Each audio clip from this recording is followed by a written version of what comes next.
Mother baby తల్లి గర్భంలో ఉన్నప్పుడు డే అంతా మదర్ తిరుగుతూ ఉంటుంది. సో అప్పుడు ఏం చేస్తుంది బేబీ ఉయ్యాల్లాగా ఉంటుంది. సో దట్ చక్కగా నిద్రపోతుంది, కంప్లీట్ గా పడుకుని ఉంటుంది. రాత్రి మదర్ ఏం చేస్తుంది, రెస్ట్ తీసుకుంటారు.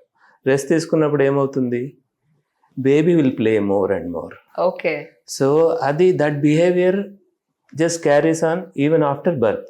పుట్టిన తర్వాత కూడా మీరు యాక్చువల్గా అబ్జర్వ్ చేస్తే డే అంతా బేబీస్ స్నానం చేస్తేనే పడుకొని నిద్రపోయి సాయంత్రం దాకా చక్కగా పడుకొని నిద్రపోతారు. బట్ రాత్రి మేలుకొని ఎక్కువ ఏడుస్తారు, ఎక్కువ ఫస్సీగా ఉంటారు.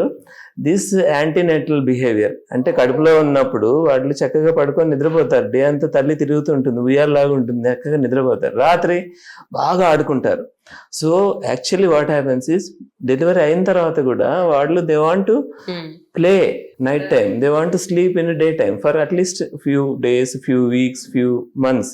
అదే బిహేవియర్ కంటిన్యూ అయిపోతుంది. ఆ బిహేవియర్ అర్థం కాక వీళ్ళు ఏమవుతారంటే డే అంతా బేబీ పడుకునింది, రాత్రి వీళ్ళు అలసిపోయింటారు, రాత్రి they want to sleep and కొద్ది 1 hour or 2 hours they have to spend time with the baby. అమ్మ కడుపులో ఉన్నప్పటికీ భూమి మీద పడ్డప్పటికీ కొంచెం ఆ అంబియన్స్ కి తగ్గట్టుగా వీడు రావడానికి కొంత టైం పడుతుంది. అందుకే రాత్రి ఏడుస్తారు, బేబీస్ ఫస్సీగా ఉంటారు. They are like they want to play, basically not fussy, they want to play. So